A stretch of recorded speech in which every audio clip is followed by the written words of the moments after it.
Ako si Attorney Andrea Santiago, 30 years old, isang criminal defense lawyer na kilala sa husay at tapang sa korte. Pero kung may isang bagay na hindi ko kayang ipagtanggol, ang pag-ibig. Hindi ako naniniwala sa pag-ibig.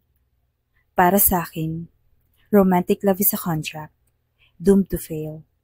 May clause lagi para sa sakit, betrayal, at abandonment. Bata pa lang ako, nasaksihan ko kung paano naghiwalay ang mga magulang ko dahil sa third party. Kaya sa law school, pinanindigan ko na mas mabuti pang wag nang magmahal kaysa masaktan.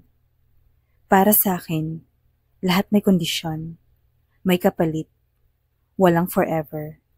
Pero hindi ko alam na may makikilala akong babae na sisira sa lahat ng paniniwala ko. Ang pangalan niya ay Bea Ramirez. Noong araw na iyon, pagod ako mula sa hearing. Tumagal ng 4 na oras ang cross-examination ko. Ang init ng araw, ang bigat ng suit ko. Pumasok ako sa maliit na cafe, malapit sa korte. Tahimik, mahangin ang aircon, sakto para magpahinga. Nag-order ako ng black coffee. Umupo ako sa sulok at binuksan ang laptop ko para mag-review ng case notes. Maya-maya, narinig ko ang isang boses. "Excuse me po, kayo po ba si Attorney Santiago?" Inangat ko ang tingin ko. Isang batang babae, naka-uniform na pang-college. Mahaba ang buhok, naka-ponytail, at may backpack. Mukha siyang masigla, pero kinakabahan. "Yes, bakit?" Bea po, pre-law student. Idol ko po kasi kayo. Pwede po bang magtanong tungkol sa career nyo? Medyo nainis ako. Ayokong maistorbo. Pero nakatingin siya sa akin na parang tuta. "Fine, maupo ka." Umupo siya. Binuksan ang notebook niya. "Sobrang galing niyo po sa mga cross. Napanood ko sa YouTube yung sample hearings. Paano po kayo nagiging kalmado?" Huminga ako. Sinagot ko siya. 1 oras kaming nagkwentuhan. Hindi ko alam kung bakit, pero natuwa ako sa kanya. Pagkatapos ng araw na iyon, bumabalik siya sa cafe, paulit-ulit. "Attorney, pwede po bang magpa-mentor?" Hindi ako nagpapa-mentor. "Libre ko na po yung kape nyo." Napatawa ako sa pilit niya. Naging routine namin iyon. Tuwing hapon, nagkikita kami sa cafe. Nagre-review siya ng case digest. Nagkikwento ako ng real-world practice. Tinuturuan ko siyang mag-analyze ng legal problems. Pinupuna ko ang mga logical fallacies niya. Hindi ko inaamin, pero naaaliw ako. Isang gabi, inabutan kami ng pagsara ng cafe. Naupo kami sa bangketa. Tahimik siya. "Attorney, curious lang po. Bakit single pa rin kayo?" Napatingin ako sa kanya. Wala sa plano ko ang umibig. Hindi po ba masaya kung may partner? Love is a liability. Ang daming kaso na nahandle ko. Lahat nagtatapos sa hiwalayan, domestic abuse, cheating. Hindi ako tanga para pumasok sa gulo. Tumahimik siya, pero ngumiti siya. Ako po, gusto ko pa rin maniwala sa love. Kahit mahirap, kahit risky. Umiling ako. "Mapapasok ka lang." "Okay lang po. Mas okay na masaktan kaysa hindi maramdaman yung tunay na pagmamahal." Hindi ako sumagot, pero may kumurot sa dibdib ko. Habang tumatagal, nakilala ko siya. Siya ay 23, panganay sa 3 magkakapatid, working student, barista sa gabi, determinadong maging lawyer para ipagtanggol ang mga walang laban. Minsan makulit, pero sobrang sincere. One time, nakita ko siyang umiiyak sa cafe. "Bakit ka umiiyak?" "Wala po. Nahirapan ako sa exam.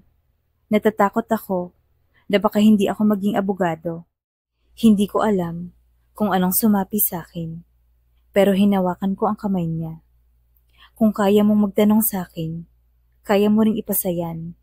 Hindi ka bobo, determinado ka. Hindi lahat may ganyang tapang. Tumingin siya sa akin, namumula ang mata. Salamat, attorney. Doon ako natakot. Bakit ba ako nagpapakasoft? Ilang linggo ang lumipas. Final week niya. Hindi kami nagkita. Namiss ko siya. Pero ayokong aminin. Isang gabi, tinext niya ako. Attorney, bagsak ako. Ayoko na. Nagmamadali akong pumunta sa dorm niya. Hinintay ko siya sa labas. Umiiyak siya nang lumabas. Wala na. Hindi para sa akin ang law.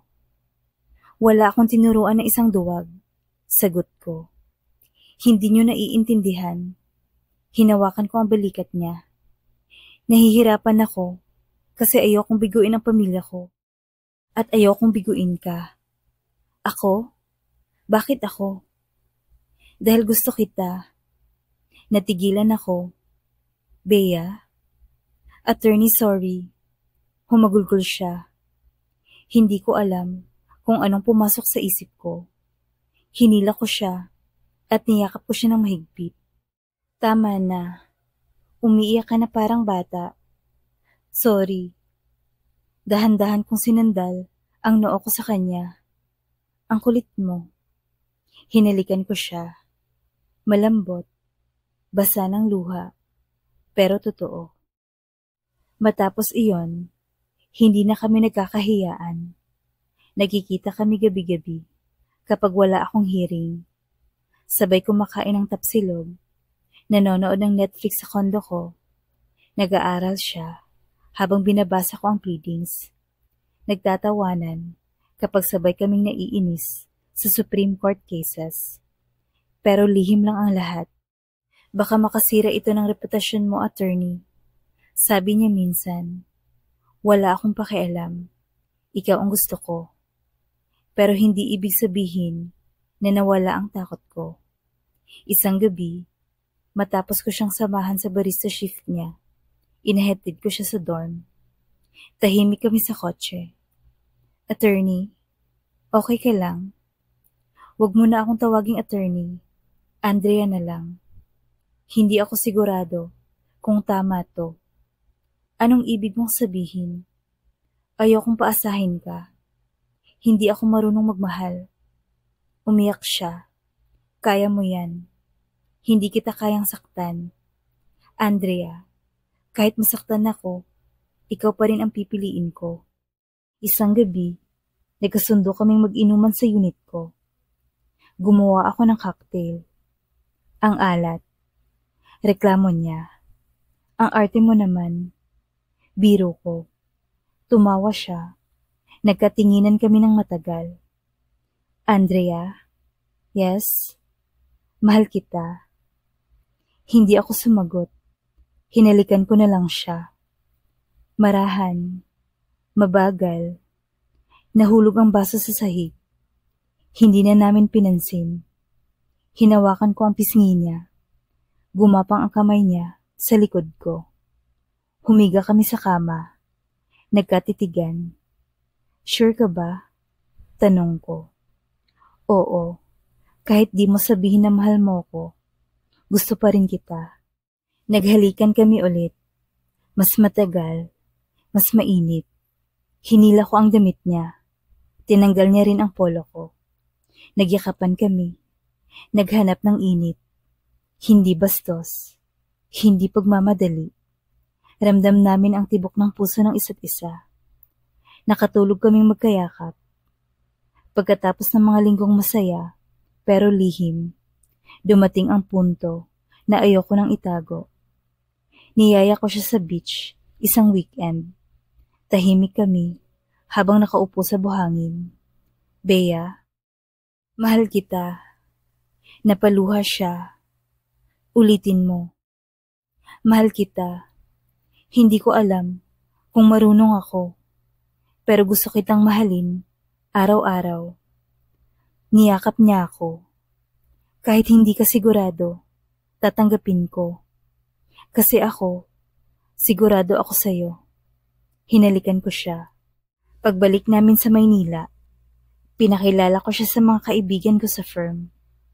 Si Bea, girlfriend ko. Nagulat ang lahat, pero ngumiti sila. Wow, attorney, kaya pala blooming kayo. Pinakilala ko rin siya sa kapatid ko. Kuya, girlfriend ko si Bea. Salamat naman at may mag-aalaga sa'yo. Sobrang sungit mo na lately. Biro ng kuya ko. Tumawa si Bea. Makalipas ang 1 taon, abogado na siya. Naipasan niya ang bar. Abala siya sa pag-file ng kaso sa opisina niya. Dumalaw ako. Dinala ko siya sa rooftop. Andrea, anong ginagawa natin dito? Lumuhod ako. Ano yan? Ikaw lang ang gusto kong makasama habang buhay. Pumayag ka na. Gusto kitang alagaan. Andrea? Oo o hindi? Oo. Naghalikan kami. May nagpalakpakan sa kabilang rooftop. Ngayon, abogado na kaming dalawa. Magka-team sa isang legal aid office. Nag-aaway pa rin kapag pagod. Nagde-debate pa rin sa legal strategy. Pero lagi ring nagbabati. Sa gabi, magkayakap. Sa umaga, sabay magkakape.